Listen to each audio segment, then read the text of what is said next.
बहुत बहुत धन्यवाद आदरणीय भाई राकेश जी, जो हमारे मुख्य केंद्रीय प्रभारी हैं। और मेरे को आपसे मिलने के लिए आने में थोड़ी देर हुई, लेकिन आदरणीय भाई राकेश जी पहले ही दिन से, आपके आने से भी पहले ही आपके स्वागत की तैयारियों में जुटे हुए हैं। तो सबकी तरफ से एक बार खूब खूब अभिनंदन है आदरणीय भाई राकेश जी का। और नेपाल प्रांत के दूर दराज स्थानों से आने वाले आप सभी भाई बहन, जो इतनी लंबी यात्रा करके, सुदूर यात्रा करके और मार्ग की कठिनाइयों को परास्त करके यहाँ अपने गुरु के धाम में पहुँचे हैं, इस पवित्र स्थान में पहुँचे हैं। हरिद्वार अपने आप में ही बहुत पवित्र स्थान है, और हरिद्वार में भी अगर कोई बहुत बड़ी तपस्थली है जो देश और धर्म के लिए बहुत बड़ा ऐतिहासिक कार्य कर रही है, तो वो पतंजलि योगपीठ है। तो ऐसे पवित्र स्थान में आप सभी भाई बहन बैठे हैं। आपका हृदय की गहराइयों से मैं पूरे पतंजलि योगपीठ परिवार की ओर से, अपनी ओर से हार्दिक अभिनंदन करती हूँ।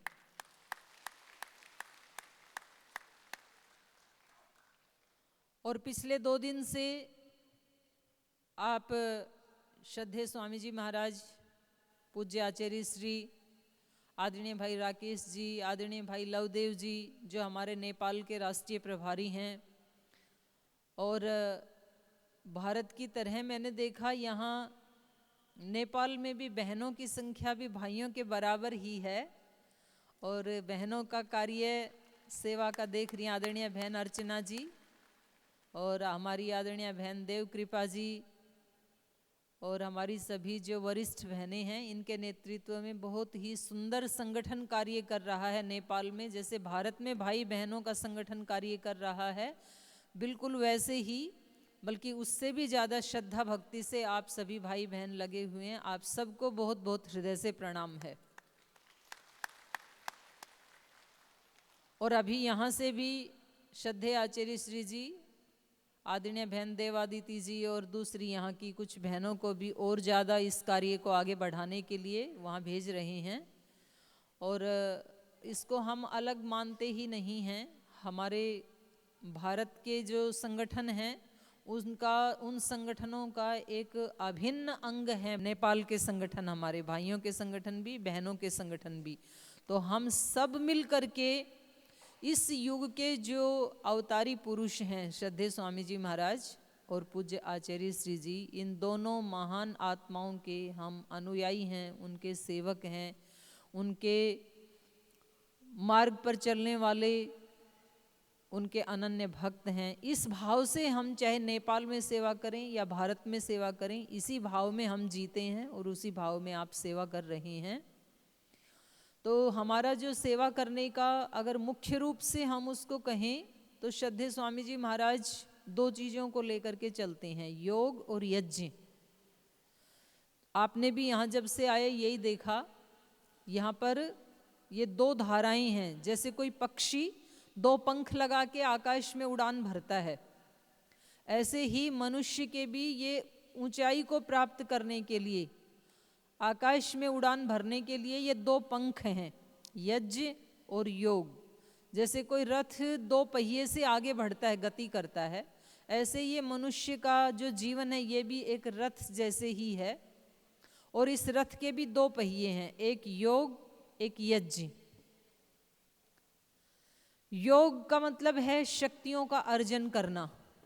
हम एक महान शक्ति के साथ अपना कनेक्शन जोड़ते हैं, और जिसके साथ हम कनेक्ट होते हैं उसकी शक्तियां हमारे अंदर आ जाती हैं। इसका नाम है योग। जैसे आप रोजाना अपने मोबाइल को चार्ज करते हैं, तो आप उस प्लग के माध्यम से और चार्जर के माध्यम से उस बिजली के साथ, इलेक्ट्रिसिटी के साथ, उस पावर के साथ उस मोबाइल का कनेक्शन जोड़ते हैं। और जैसे ही वो कनेक्ट होता है, तो वो पावर जो अभी मोबाइल में नहीं थी, जो उस वायर में थी, पावर हाउस में थी, वो मोबाइल में आ जाती है। और फिर उस मोबाइल से आप सारे काम करते हैं अपने दिन में। उस मोबाइल से आप किसी से बातचीत भी करते हैं, किसी को मैसेज भेज सकते हैं, किसी को फ़ोन कर सकते हैं, किसी को फ़ोटो भेज सकते हैं, फ़ोटो बना सकते हैं, व्हाट्सअप कर सकते हैं, फेसबुक देख सकते हैं, मेल कर सकते हैं, आप उसमें नोटबुक का काम कर सकते हैं, आप उसमें कोई भी पुस्तक निकाल के पढ़ सकते हैं इंटरनेट से। माने पूरा का पूरा आपके जीवन से संबंधित जो कार्य हैं वो आप उसके माध्यम से कर सकते हैं, क्योंकि वो एक पावर आपके पास में है। ऐसे ही ये हमारा जो शरीर है ये भगवान का बनाकर दिया हुआ मोबाइल है। जैसे मोबाइल में बहुत सारे फंक्शन होते हैं ना, और उसमें जो जितने फंक्शन जानता है वो उतने को यूज कर लेता है, उतना ही लाभ उठा पाता है वो। जैसे मोबाइल के फंक्शन, कोई मेरे जैसा व्यक्ति है तो उसको 2-4 फंक्शन का पता होता है। उसको बातचीत करना, व्हाट्सएप देखना, फेसबुक देखना, मैसेज करना, मैसेज देखना, मेल देखना, बस उतना ही हमें पता है। लेकिन यदि वही मोबाइल आदरणीय भाई राकेश जी के हाथ में हो तो फिर उसका कितना यूज हो सकता है, तो पूरी दुनिया अपनी मुट्ठी में हो सकती है। तो उसके सारे फंक्शन कितने हैं। ऐसे ही हमारे इस मानव शरीर में, इस मानव मस्तिष्क में भगवान ने कितने फंक्शन लगा के दिए हैं, लेकिन उनमें हम सब उनका प्रयोग नहीं कर पाते हैं। जो ऋषि होते हैं, जो योगी होते हैं, संत महात्मा होते हैं, वो उसकी गहराई तक उसके एक एक फंक्शन को, उसकी एक एक शक्ति को, एक एक पावर को वो जान लेते हैं और वो बड़े आनंद से उसका प्रयोग करते हैं। और न केवल वो अपना कल्याण करते हैं बल्कि लाखों करोड़ों लोगों का भी कल्याण कर जाते हैं। तो जब हम अपने से बड़ी शक्ति के साथ जुड़ते हैं, हम अपने से बड़ी शक्ति के साथ जुड़ते हैं ध्यान के माध्यम से, उपासना के माध्यम से, सेवा के माध्यम से, समर्पण के माध्यम से, शरणागति के माध्यम से, ये सारे माध्यम हैं। जैसे मोबाइल को चार्ज करने के कई माध्यम होते हैं। हम बिजली के प्लग में लगा सकते हैं अपना चार्जर। अगर कहीं प्लग उपलब्ध नहीं है तो आजकल तो पावर बैंक आ गया, आप चलते फिरते कहीं भी उसको चार्ज कर लेते हैं। तो इसी प्रकार से ये सेवा भी एक साधन है। जिस सेवा में आप लगे हैं ये सेवा हमें चार्ज करने का एक साधन है। सेवा आप दूसरे की नहीं कर रहे बल्कि दूसरे के माध्यम से उन लोगों ने आपके शक्तियों को, आपकी पावर को बढ़ाने का एक चांस हमें दे दिया। इसलिए जिसकी हम सेवा करते हैं उनका हमें धन्यवाद करना चाहिए, उनके हम आभारी हैं, क्योंकि उन्होंने हमें हमारी शक्तियों को अभिव्यक्त करने का एक अवसर दे दिया। वरना तो वो ऐसे पड़ी रह जाती है हमारी शक्ति, हमें पता भी नहीं चलता हमारे अंदर क्या क्या शक्तियां हैं। जिस व्यक्ति ने कोई हमारा अपकार कर दिया, कुछ बुरा कर दिया, उस व्यक्ति का हमें धन्यवाद करना चाहिए, क्योंकि उस व्यक्ति ने हमें हमारी सहन शक्ति से परिचय करवा दिया। नहीं तो हमें पता ही नहीं चलता कि हमारे अंदर सहन करने की शक्ति भी है, हमें पता ही नहीं चलता कि हमारे अंदर ही क्षमाशीलता भी है।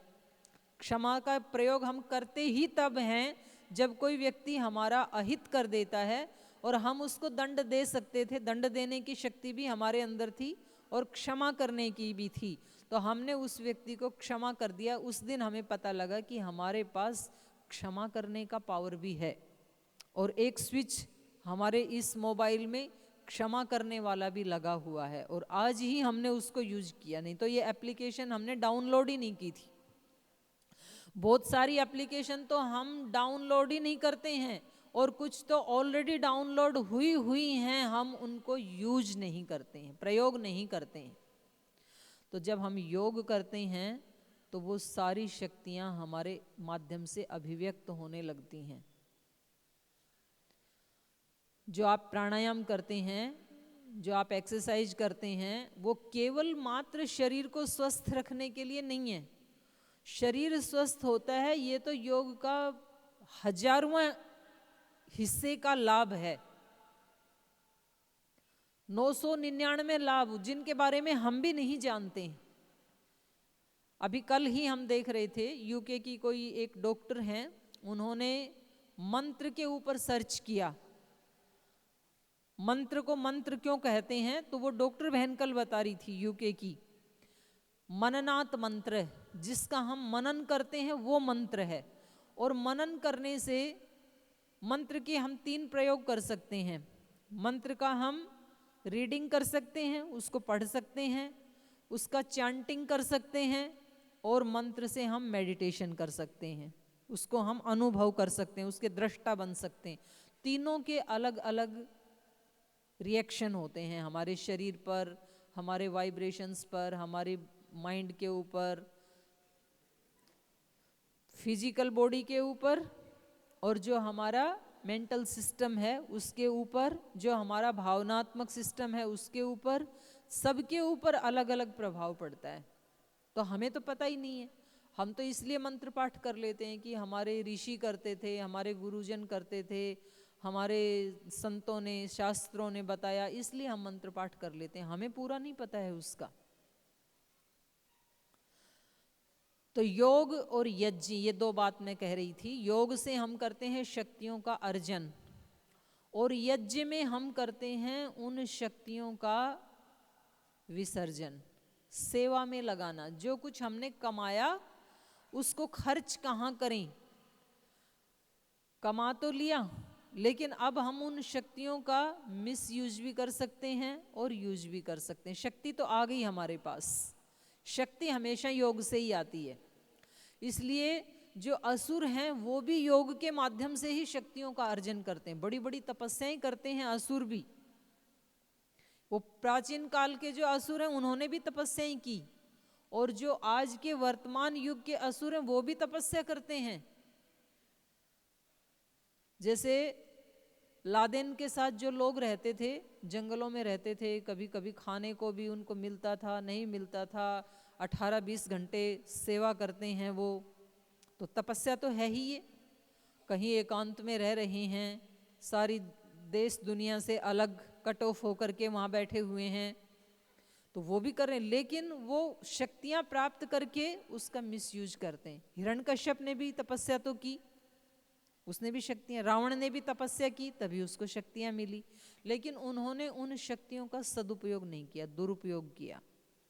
और एक शक्तियाँ श्रद्धेय स्वामी जी महाराज ने भी अर्जित की, एक शक्ति भगवान श्री राम ने भी अर्जित की, योगेश्वर कृष्ण ने अर्जित की, सीता माता ने अर्जित की, भगवान बुद्ध ने अर्जित की, भगवान महावीर ने अर्जित की, पतंजलि, पाणिनि, जैमिनी, गौतम, कपिल, कणाद ऋषियों ने अर्जित की। उन्होंने उन शक्तियों का सदुपयोग किया। हम सबके अंदर हैं वही शक्तियाँ, लेकिन हम उन शक्तियों को, हमारी लीकेज होती रहती हैं, बिखरती रहती हैं वो शक्तियाँ। वो शक्तियाँ हमारी कहीं टेंशन में खर्च हो जाती हैं, कहीं रोने में खर्च हो जाती हैं, कहीं निंदा चुगली करने में खर्च हो जाती हैं, कहीं झगड़ा करने में खर्च हो जाती हैं, कहीं किसी के साथ ईर्ष्या द्वेष करने में खर्च हो जाती हैं। सारी शक्तियाँ ऐसे बिखर रही हैं, उनका हम यूज नहीं कर पा रहे हैं। तो योग से हम क्या करते हैं, उन सारी शक्तियों को एकत्रित करते हैं, क्योंकि युजिर योगे, योग का मतलब जोड़ना भी होता है, अपनी ही बिखरी हुई शक्तियों को जोड़ना, अपनी ही चेतना जो सब तरफ बिखरी हुई है हमारी, जिसका हम प्रयोग नहीं कर पा रहे हैं, उसको एकत्रित करना, एकाग्र करना। इसलिए योग की शुरुआत, योग दर्शन में चित्त की 5 भूमियां बताई हैं, और उनमें 5 भूमियों में से एकाग्र जो भूमि है तीसरी, क्षिप्त विक्षिप्त मूढ़, 3 में तो योग होता ही नहीं है, 2 स्थिति में योग होता है, एकाग्र और निरुद्ध। तो एकाग्रता से योग का प्रारंभ होता है। तो जब तक हमने अपने मन की, हृदय की, शरीर की शक्तियों को बिखेरा हुआ है, हमारे कंट्रोल में नहीं है, हमारा मन हमारे कंट्रोल में नहीं, हमारा विचार हमारे कंट्रोल में नहीं है, हमारे हाथ पैर, हमारी आँख, नाक, कान, वाणी हमारे कंट्रोल में नहीं है, तब तक हमने योग में प्रवेश नहीं किया है, क्योंकि एकाग्रता ही नहीं है। हमारा मन कह रहा है कि हम यहाँ बैठे, इतनी दूर से नेपाल से चल के आए हैं, कुछ सुने, कुछ सीख के जाएं, कुछ अपना परिष्कार करके जाएं, और हमारे पैर कह रहे हैं कि चलो उधर खेत में घुमाते हैं, यहाँ तो बहुत सारी बातें बहुत सुन ली हैं। तो हमारा कंट्रोल नहीं है अपने पैरों के ऊपर, हमारे पैर हमें उधर लेके जाते हैं, घूम रहे हैं। अभी कुछ लोग, मैं अभी आई वहाँ से, पढ़ा के आई गुरुकुल से, तो कुछ भाई बहन वहाँ घूम रहे हैं। कुछ का शरीर पे तो कंट्रोल है, हाथ पैर को तो यहाँ बिठा दिया है, लेकिन मन पे कंट्रोल नहीं है। मन अभी भी अपने वहाँ नेपाल में चला गया, घर में चला गया, बच्चों में चला गया, पति में चला गया, पत्नी में चला गया, वो क्या कर रहे होंगे, क्या काम वहाँ पर मेरे बिना बाधित हो रहा होगा, तो मन पे कंट्रोल नहीं है।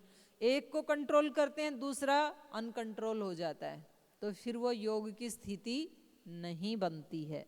योग की स्थिति ये है, मेरा शरीर मेरे कंट्रोल में, मेरी वाणी, मेरे विचार, मेरे भाव, मेरा मन, मेरी इंद्रियां, मेरा आत्मा, सब कुछ मैं आत्मा हूँ और ये सब मेरे कंट्रोल में है। साधन, इसका नाम योग है, एकाग्रता का नाम योग है।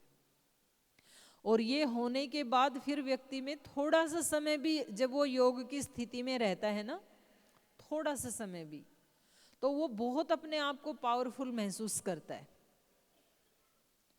और फिर उन शक्तियों को कहाँ लगाना है। आज श्रद्धेय स्वामी जी महाराज ने, आपने एक लोकोक्ति सुनी होगी, एक ही साधे सब सधे। एक चीज को यदि हमने साध लिया मतलब सिद्ध कर लिया, तो सब कुछ सिद्ध हो जाता है।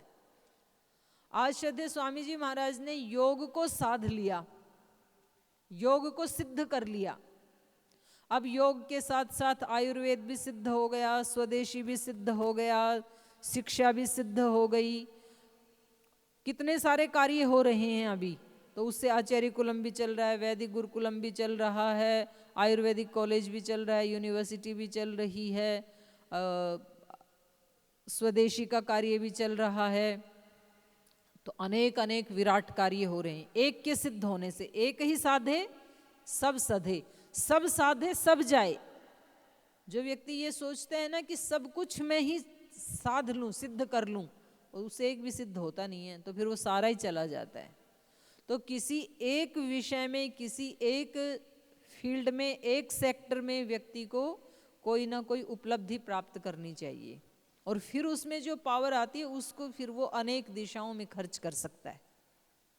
जैसे हम खाना खाते हैं, सात्विक खाना खाते हैं, सात्विक भाव से खाते हैं, सात्विक विचार से खाते हैं, तो हमारे पास एक शक्ति आ गई शरीर में।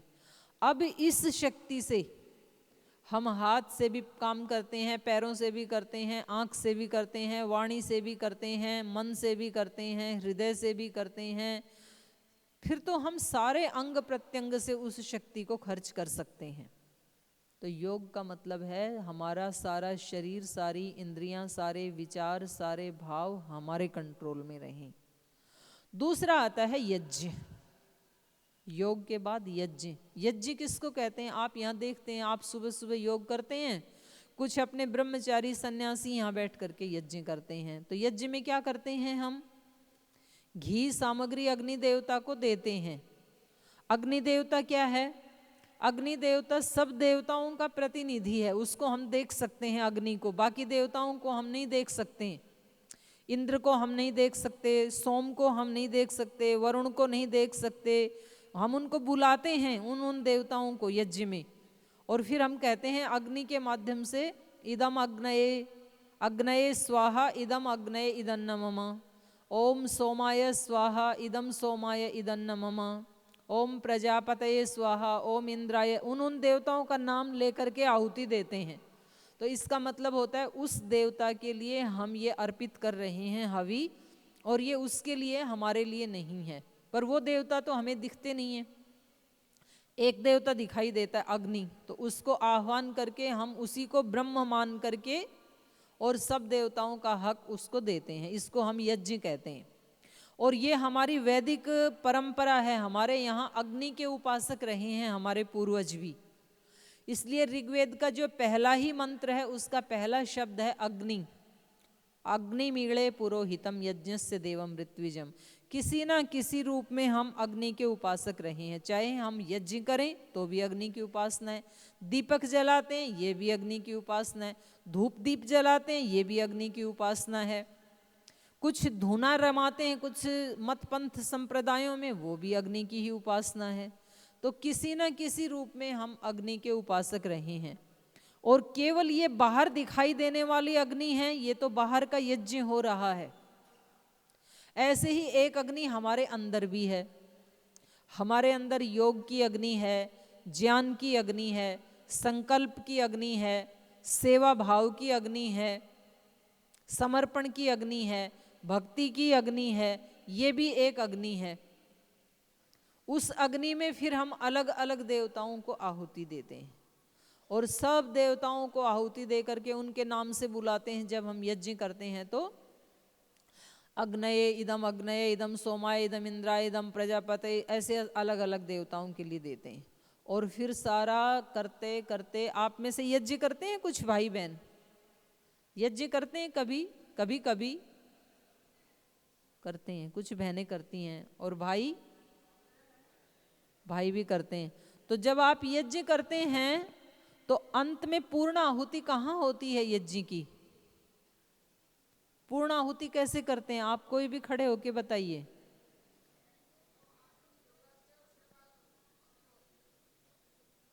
खड़े होके बताइए, पूर्ण आहुति कहाँ होती है आपकी?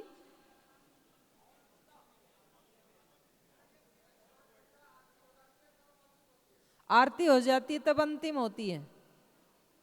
अंतिम आहुति कौन सी देते हैं आप? हवन करते करते पूर्ण आहुति कहाँ होती है? हाँ जी, देव कृपा जी आप बताओ। सर्वम वै पूर्णम से पहले कौन सा देते हैं? माइक देना इनको, देव कृपा जी को। हाँ ये वाला, इसको माइक में बताओ, इसको माइक दे देना, आपके पास है, देना लवदेव जी। अंतिम जो आहुति दी जाती है वो कौन सी है? यज्ञ में जो अंतिम आहुति हम देते हैं,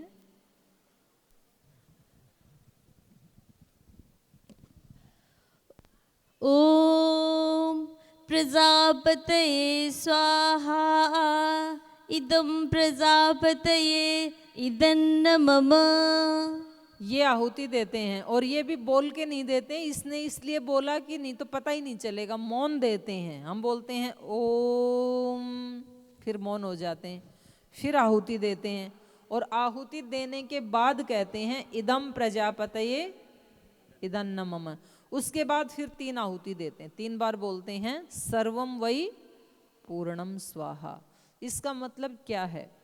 पहले जिस जिस देवता का हक हमारे पास था वो देवताओं का ही दिया हुआ है। हमारे पास जो भी है, घी है, सामग्री है, जो भी हम दे रहे हैं वो सब देवताओं का ही दिया हुआ है, हम नहीं लेके आए।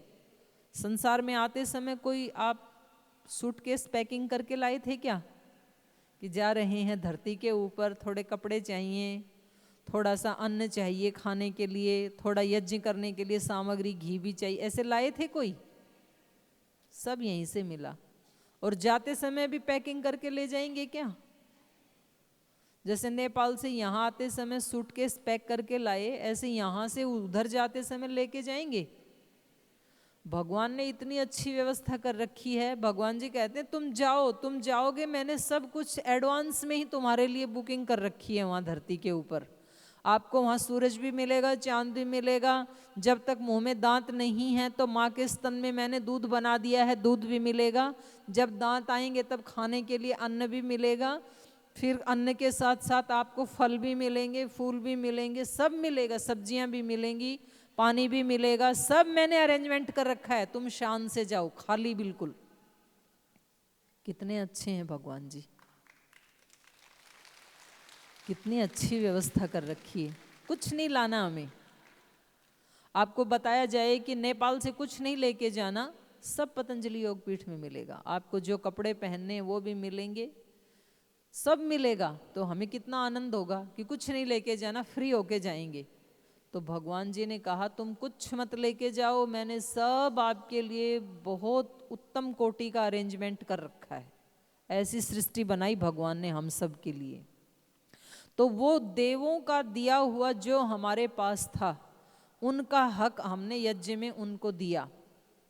ये मेरे पास इंद्र का हक था, ये मैंने इंद्र को दे दिया, इदम इंद्राय। ये मेरे पास अग्नि का था, इदम अग्नये। ये मेरे पास सोम का था, इदम सोमाय। ये मेरे पास प्रजापति का था, इदम प्रजा।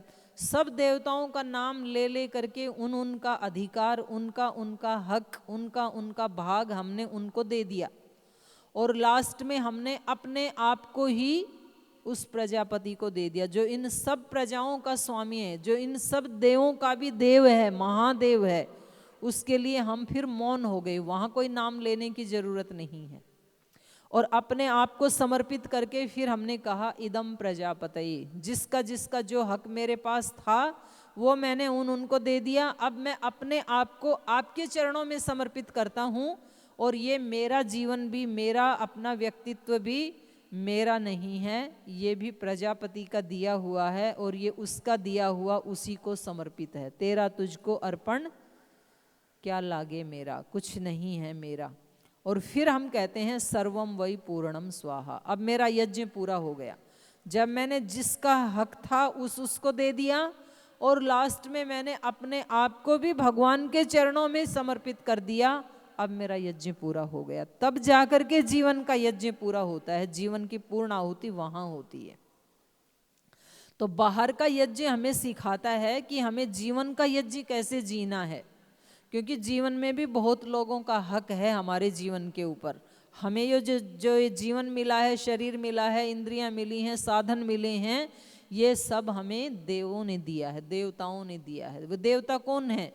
वो देवता हैं माता पिता, वो देवता हैं गुरुजन, वो देवता हैं अध्यापक, वो देवता हैं हमारे बुजुर्ग, वो देवता हैं ऋषि। जिसने समाज में हमें जो कुछ भी दिया है, छोटा छोटा चीजें भी हमें दी हैं, उन सब को इकट्ठा करके आज मेरा ये जीवन बना है। तो उन सब का हक है मेरे ऊपर, इसलिए उनका हक उनको देना ये जीवन यज्ञ है। गीता में भगवान कृष्ण कहते हैं सह यज्ञा प्रजा सृष्ट्वा पुरोवाच प्रजापति अनेन प्रसविष्यध्वम एष वह अस्तु इष्ट काम धुक। मैंने ये सारी सृष्टि कैसी बनाई है? यज्ञमय, सह यज्ञ मया सृष्टा।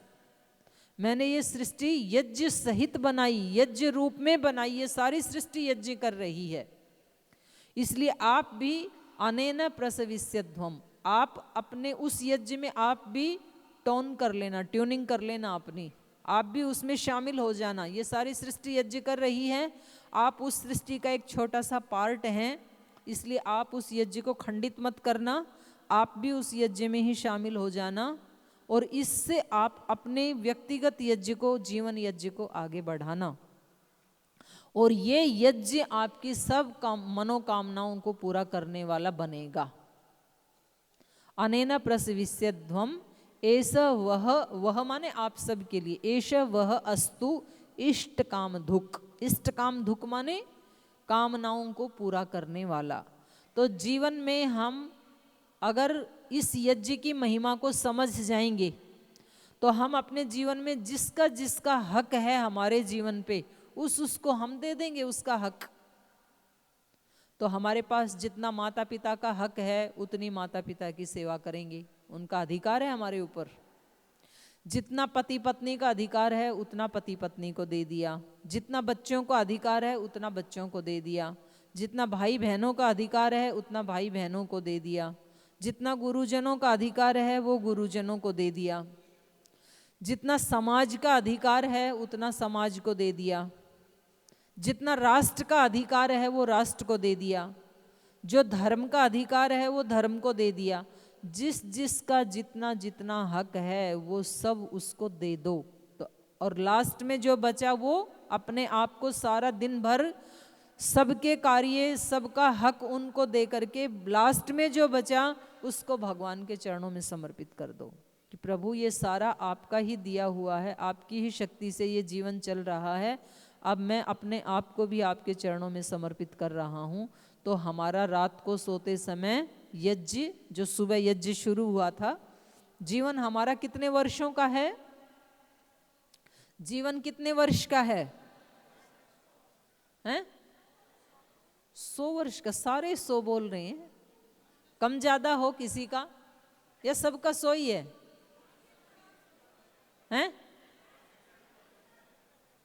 कुछ कम ज्यादा भी है किसी का, या सबका 100 ही है? हाँ, कुछ कह रहे हैं जी 70-80 भी हो सकता है। सबका जीवन एक दिन का है, भ्रम में मत रहना। आज आज का हमेशा हमारे सामने आज ही आता है। तो जीवन कितने दिन का है? एक ही दिन का। एक ही दिन हमारे सामने होता है। पीछे गया वो तो गया, वो हमारे सामने नहीं है। आगे आने वाला भी हमारे सामने नहीं है। जब कल आएगा तो वो कल नहीं होगा, वो आज ही होगा। जिसको हम कल कह रहे हैं वो कल नाम की कोई चीज नहीं है, हमेशा आज ही होता है। ये तो हमने व्यवहार के लिए बना रखे हैं, इतने वर्ष बीत गए, इतने वर्ष बीतेंगे, लेकिन वास्तव में जीवन एक ही दिन का है, आज आज का ही। इसलिए आज का जो जीवन है उसको यज्ञ बनाना है। आज के दिन में जिसका जिसका हक है वो उसको दे दो, वो उन्हीं का ही है। और रात को सोते समय अपने आप को भी समर्पित कर दो भगवान को। चुपचाप समर्पित करके फिर बोलना इदम प्रजापतये इदन्न मम। ये भगवान का दिया जीवन भगवान के चरणों में समर्पित है। तो आपने सुबह जो यज्ञ शुरू किया था उसकी पूर्ण आहुति रात को सोते समय हो जाएगी और आप बड़े चैन से सोएंगे, आनंद से सोएंगे। ये यज्ञ का महत्व है। ये वास्तविक यज्ञ हैं जो हम यहाँ करते हैं, वो सिंबॉलिक यज्ञ हैं। उसकी भी बहुत बड़ी महिमा है, बहुत बड़ी साइंस है उसके पीछे भी, हम नहीं जानते। हमने तो इतना ही जाना इन्वायरमेंट शुद्ध होता है। जैसे हमने योग का कहा कि योग करने से शरीर शुद्ध होता है, शरीर स्वस्थ होता है। तो मैंने बताया ये तो हजारवां लाभ है, हजारवां भाग है उसका। अनंत तो हम जानते ही नहीं क्या क्या लाभ हो रहा है। ऐसे ही यज्ञ का हम एक छोटा सा पार्ट जानते हैं कि इससे वायुमंडल शुद्ध होता है। केवल वायुमंडल शुद्ध होता है, ये तो उस यज्ञ का हजारवां हिस्सा है। और उसके कितने लाभ हैं वो हम नहीं जानते। हमारे संस्कारों की दृष्टि से क्या लाभ हो रहा है, हमारे विचारों में, भावों में, शरीर में, वाणी में, इंद्रियों में, मन में, मस्तिष्क में, बुद्धि में, भक्ति में, उपासना में कितना लाभ हो रहा है वो हमें नहीं पता चलता है। तो हमारा जीवन यज्ञ उस समय व्यक्ति पूर्ण निश्चिंत होकर के सोता है जब वो सबका हक सबको दे देता है। और जब व्यक्ति दूसरे का हक दूसरे को देता नहीं है तो फिर वो शोर मचाते हैं देवता।